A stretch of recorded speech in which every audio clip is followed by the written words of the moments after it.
dobrodošli na moj kanal. Ovoga puta odmaramo od putovanja i dovodim vas u moj dom.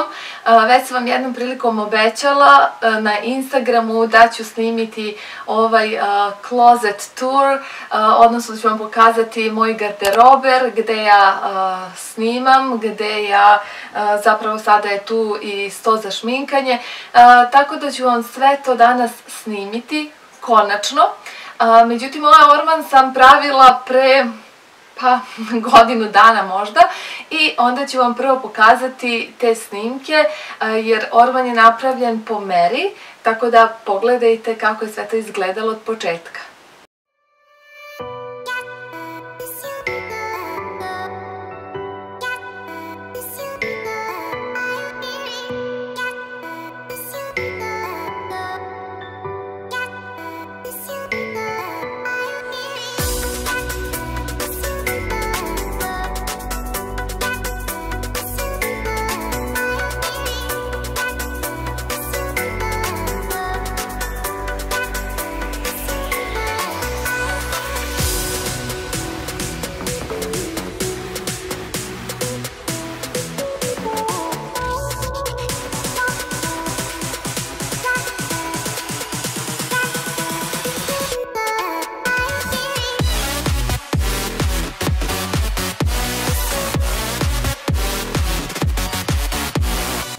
Ovo je trenutna situacija torbi.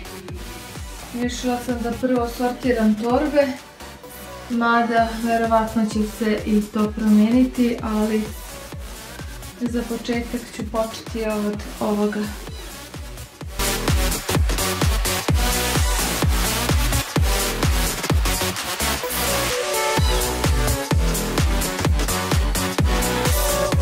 Možete otprilike vidjeti kakva je trenutna situacija iza mene. Poređala sam jedan deo torbi, međutim problem je nedostatak ofingera i to se treba uskoro rešiti, tako da ću sada složiti onoliko koliko budem imala, a onda idem u potragu za ofingerima. Došla sam u Jumbo da vidim šta ima od stvari koje bih mogla da upotrebim za kućni dekor, ali toliko ima svega, tako da mi odvlače pažnju stvari za plažu uglavnom, ali pokazat ću vam otprilike šta sve ima i šta se ovdje može naći. Ovi ofingeri su dobri, 3 za 2 evra.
Kao što ste mogli vidjeti, ja sam ovaj orman pravila od nule. Ja već imam jedan, što bi rekli, američki orman koji je napravljen po meri i nalazi se tamo. Ja ću vam i to snimiti da vidite kako to izgleda. Međutim, želela sam da imam ovaj walk-in closet, kako se to popularno zove, ili ovaj orman otvorenog tipa koji nema vrata. Pravo da vam kažem, vrata me smaraju, a ovaj način mi je sve pregledno, sve mogu da vidim i to je izgovor da sve bude uredno, koliko god to može biti, jer inače iza zatvornih vrata uvek nastaje lom, barem kod mene, ne znam kako kod vas. U svakom slučaju, željela sam da što više ovih stvari okačim na ofingere jer smatram da je to najbolji način slaganja odeće jer se tada sve lepo vidi, sve je pregledno. Što se tiče gužvanja manje više, ja se inače trudim da ne kupujem stvari koje se gužvaju jer ne peglam. Tako da mi je ovaj sistem kačenja odeće sasvim odgovarao. Na početku je ovaj orman drugačije izgledao, odeća je na drugačiji način bila složena, kao i torbe. Ja sam željela da iza ovog dela gdje se nalaze torbe bude ogledalo, čisto da bi to bilo malo lepše, a i da bi delovalo veće, jer znate da ogledalo daje tu taj osjećaj većeg prostora. Naravno, kako svake sezone menjam letnju, zimsku garderobu, tako se i menja moj stav prema ovom ormaru, tako da često menjam izgled. Primetit ćete da ima dosta crnih stvari u mom garderoberu, to je zato što nosim crninu ove godine, ali sa druge strane sada je i prelaz iz leta u jesen, tako da odmah ulaze te zimske stvari, a one letnje sam odnela i spakovala da ne bi ovdje pravili gužvu i sada ću vam deo po deo pokazati kako izgleda moj ormar i kako sam ga ja organizovala. Ok, počet ćemo od ovog središnjeg dela. Prvobitno su ovdje bile samo torbe, međutim delovalo mi je to nekako previše natrpano, tako da sam odlučila da to malo raščistim i da to bude više dekor nego samo prostor za torbe. Naročito zato što ove godine ne koristim sve palete boja torbi koje imam, nego samo crne i onda je ovo postavka koju trenutno imam u ovom ormaru. Ove knjige su mi bile na ovom stolu za šminkanje i rešila sam da ih prebacim ovdje. Nekako mi se uklapaju u paletu boja i bilo mi je ok da budu tu. Kao što možete primetiti, volim male torbice, mada imam i gomilu velikih, u stvari imam raznih veličina. Kad bolje razmislim, volim torbe više nego cipele. Ovo je sada jedan deo od torbi koje možete vidjeti, pokazat ću vam gdje mi stoji ostatak torbi. Ovdje su neki od parfema koje najviše volim i koristim. Trenutno mi je najomiljeniji ovaj Roberto Cavalli Anniversary. Njega sam koristila davno i ponovo sam ga skoro dobila i obožavam ga. Onaj koji mi je omiljeni za sva vremena je ovaj Bellissima Parfum Intense. Mislim da ću sada uzeti kameru u ruke i vlogovati ostatak ormana da bih vam objasnila šta se sve nalazi u kom delu, jer mislim da ću vam na taj način lakše pokazati gdje je šta. I idemo. Ok, mislim da je ovako lakše. Evo ovdje vidite moju kolekciju parfema. U Jumbu sam kupila ovo za nakit, jako mi se dopada, da držim samo neke ogrlice delikatne tu i neke satove koje koristim svakog dana, kao i neke minđuše. Ova kutija mi je isto odlična za nakit.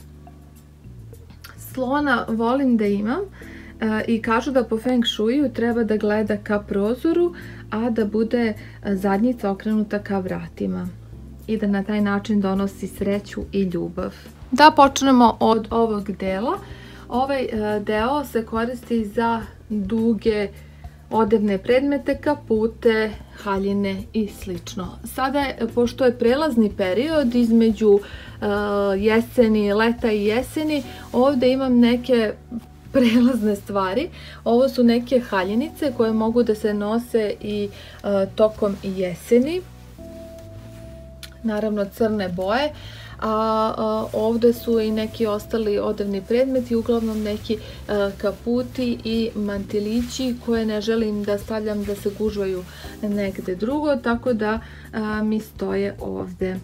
Ove dve police dole su za neke stvari koje držim složenim, odnosno za neke džempere. I na dnu imam neke čizme i cipele. Ovaj deo koristim za pantalone i za farmerice. Nisu mi sve farmerice ovdje izložene, ali neke koje koristim najviše za posao volim da poređam i da imam ovdje pri ruci. Sada ovdje su sakoji i možete vidjeti po ovome koju paletu sam nosila do skoro. A ovdje je praktično što se može sakriti, ovdje se nalaze još neke torbice koje sam stavila iza, a u ovim kutijama mi stoji nakit.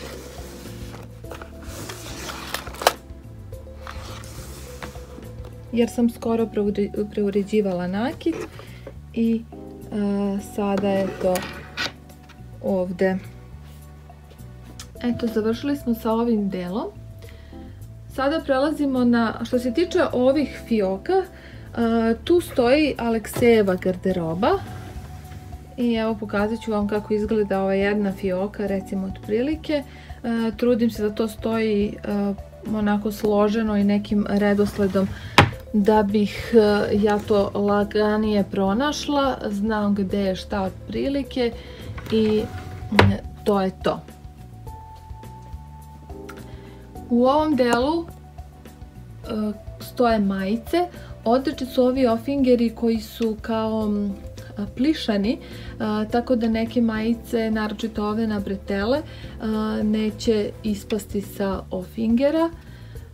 Kao što vidite, ovo je sad uglavnom neka crna paleta i mnoge majice i bluze uglavnom nisu tu.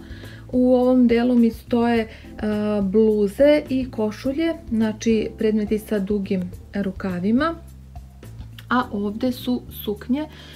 Koristila sam ove klasične ofingere sa štipaljkom da bih stavila suknje. I posljednji deo su sve sakoji. Deluju jednolično zato što su uglavnom crne boje, ali različitih su krojeva, verujte mi. Ukoliko želite, odradit ću vam jedan video kolekcije mojih sakoa. Ono što me često pitaju vezano za ovaj ormar otvorenog tipa je to da li ima puno prašine. Pa u suštini nema. Ovdje je garderoba koju ja stalno koristim i to je nešto što se koristi, vadi, vraća i nema puno prašine. Može se desiti recimo kod ovih sakoa koji su crne boje, iako stoje previše dugo, pošto neko vrijeme ih nisam uopšte nosila, može se primetiti malo prašine, ali u suštini ako čistite redovno kao što se cela kuća čisti od prašine, nema nikakvih problema i ja sam prezadovoljna ovim sistemom i nemam namjeru da stavljam vrata. I sada imamo ovaj gornji deo ormana. Namjerno sam ostavila prazan ovaj deo da bih mogla gore da stavljam i da rasporedim stvari kako ja želim. Uzela sam ove dve korpe, recimo u nekom Jisku ili Džambu, ne sjećam se više, nisu bile skupe, i u jednoj i u drugoj se nalaze torbe. Izložila sam samo ovaj ranac, ovo je Dukidaso, ovo je PS, ovo je Jellyfish Art sa Instagrama, odlični su za torbice. I to je to što se tiče ormana. Sa ove strane je ogledalo koje mi je fantastično i njega sam kupila na sniženju u Jisku, nekih 45 € sam platila. Regularna cena mu je oko 70 i nešto, 80. Ovi detalji su mi prelepi, a opet je belo i veliko i mogu vam reći jako teško. Tako da mi je super za svakodnevne outfite i kada se spremam. Sada se okrećemo ovamo i da vidite kako izgleda ovaj sto.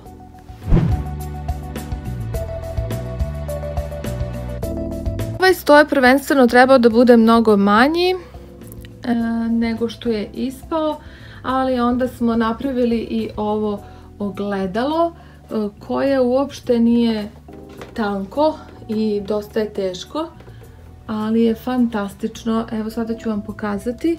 Ovdje ima prekidač i kako to izgleda. Ovo se povremeno pali, gasi. Idemo odozgo. Ovi printovi su iz Wall Notion, možete ih naći na Instagramu, ostavit ću vam link ispod.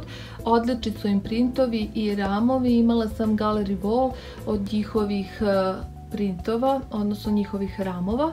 Ove akrilne fiokice sam kupila u Jumbu i bile su vrlo jeftine i odlični su mi tako za neke gumice za kosu, za karmine i sjajeve za usta i ovdje su neka rumenila i nešto slično. Ovaj akrilni stalak za šminku sam, verovali ili ne, nosila čak iz Dubaija. Nešto sam teško tada nalazila ovakve stvari ovdje i bio je jako jeftin.